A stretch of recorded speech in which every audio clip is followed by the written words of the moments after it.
Lindworm is actually Viking. So it is a very, very old concept so I'm just going to take a bit of time and give context because I'm a history nerd. And so the history of the Lindworm is Viking, but there is also some origins of snakes and things in India. So the story has sort of merged and morphed into something else. The version that I'm using today comes from 19th century Scandinavia, but I've also drawn from the British storyteller Martin Shaw and Kate Forsyth's Australian writer, her version of the story. So I really like researching the origins of stories and going back as far as I can before I tell it. And I do think it's a fairy tale, because it starts, as all fairy tales do, with a kingdom, with a land far away, and a long time ago. You ready? In this kingdom there was a king and a queen, and they were very much in love with each other and of their kingdom. And they were well loved by their subjects as well. They were adored. Everywhere they went, they were treated with reverence. But at night time, when they went into their bedroom, a deep sadness overcame the couple, for they could not bear a child. And this worried both of them. Both the king and the queen felt this deep grief within them. And the queen, as all women did in those days, went off to seek the wisdom of the trees. In these times, women would go and find a tree or a rock or a lake or a river and seek the wisdom of the spirits there. And this is what the queen did. And her spirit was the great big oak, very wrinkled and old and big oak tree. And she sat down at the oak tree, contemplating her dilemma. What was she going to do? Her only purpose was to bring an heir to her husband. We could argue about that. And suddenly an old crone came out. And the crone said to her, "What is the problem?" And the queen told her of her dilemma. And the crone said, "Well, will you do exactly as I ask?" And the queen said, "Oh, yes." And the crone said to her, "You need to take a double-handed cup. You need to speak your longing into the cup. You need to go to the garden, turn the cup over and leave it. Tomorrow morning, under the cup, there will be one red rose and one white. Eat the white rose, but under no circumstances eat the red." You know where this is going. So that the queen thanked the crone, and she went away. She found a double-handed cup, and she poured all her heart's longing, her longing to be a mother, her longing to be a family, her longing to bring an heir for her husband. She poured it all, her whole heart, into this cup. Then she turned the cup over in a fertile part of the garden, and she left it. And she went home to her husband, the king, where she had made love with him, not once, but twice.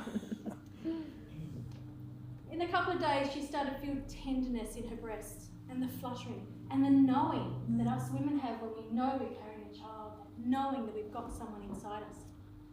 And soon, after 9 months, she called the midwife. The midwife came, and the queen, she was not a sit-on-the-bed sort of woman. She liked her labour to be moving. She was wandering, waiting for her baby to come. And suddenly, a black, slimy thing slithered out of her. The queen didn't see it, but the midwife did. The midwife picked it up, was disgusted by it, and threw it out the nearest window into the rain and the dark, and didn't think anything more of it. The queen was in full heavy labour now. She was down on her hands and knees, and a beautiful baby boy was born. This prince, he grew into be a wonderful human being, just like his parents. And he had a playmate, and his playmate's name was Flora. She was born about the same time as the prince, and she was the gardener's daughter. And they spent a lot of time together as children. But as the prince grew older, he needed to find a bride. He needed to find a princess. So getting his parents' blessing, he set off with great ceremony to find a bride. He was given a white horse with gold bridle and saddle, and he went off out of the gardens, out through the hunting grounds, to the edge of the kingdom, where he came to a crossroads. And at that crossroads was a giant snake, a black a tree with red underbelly. I need your help here.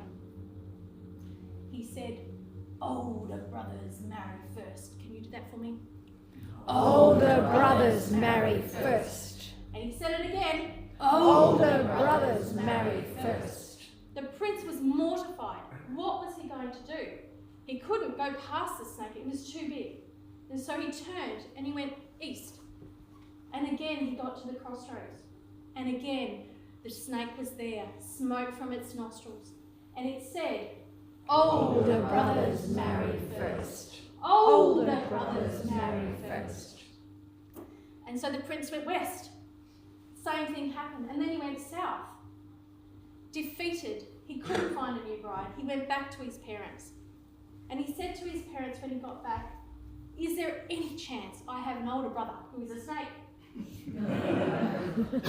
And his parents looked at each other and they had no idea. So all three of them went to see the midwife. The midwife by this time had been catching a lot of babies.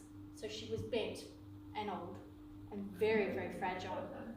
And they said to her if she remembered anything about the queen giving birth to something else, particularly a little black snake.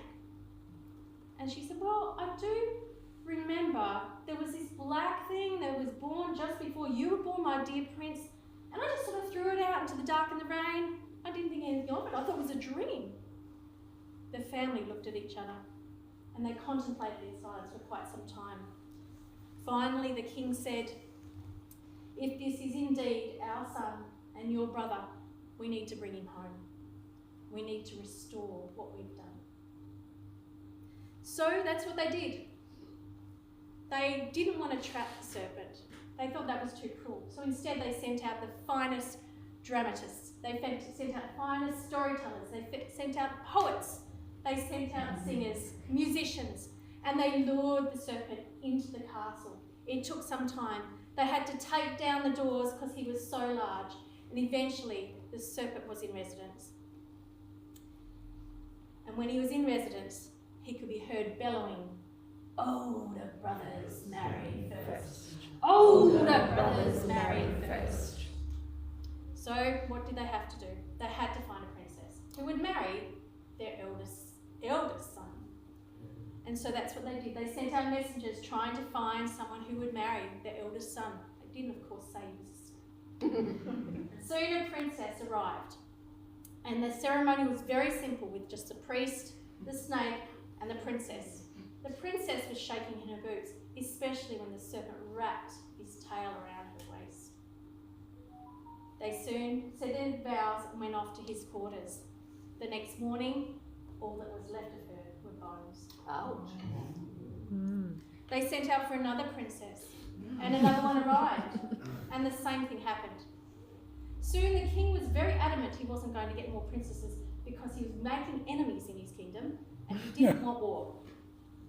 And so Flora, the gardener's daughter, was watching this with curiosity.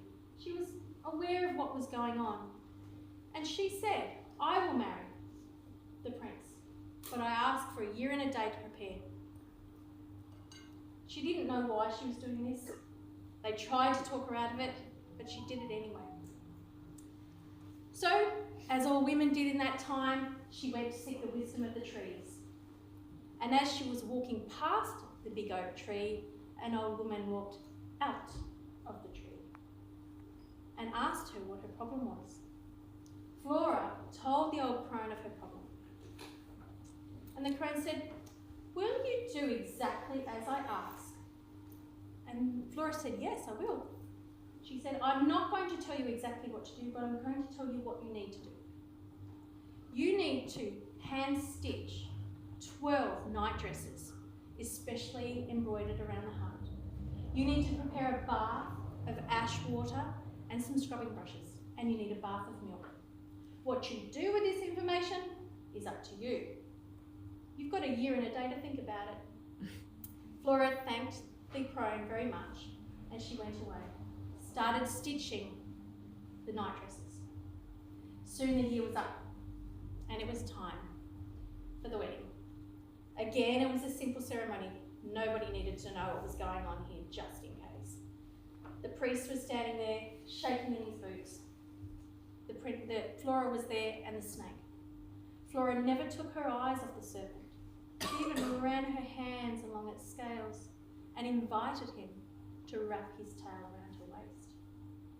At the end of the ceremony, she said, "Dear husband, show me to your quarters." Both the priest and the snake were very surprised by this, because this hadn't been how things were going so far. But he took her to his quarters. When the doors were shut, he said to her, "Take off your nightdress." She said, "Well, husband, I will do that. You take off a layer of scales first." He didn't like that, and he said, "Nobody has ever asked me to do that before." But he did it anyway. Then she took off her nightdress. Of course she had layers. Then he said, "Take off your nightdress." "Oh, husband, I will do that. I'm excited to do that. If you take off a layer of scales first." So he took off a layer of scales and she took off a layer of scales. This happened how many times? Another 10 times this happened, until there was nothing left of him, but not quite a man and not quite a snake, but sort of like a blobby mass on the floor. Flora wasted no time. She got the scrubbing brushes and the ash water and she started scrubbing. She scrubbed him so hard that he bled in places, but she knew she was making him right. As soon as she was done, she put him in the bath and submerged him in the water, took him out of the bath, wrapped him in her own body, and wrapped him and lay on the bed together.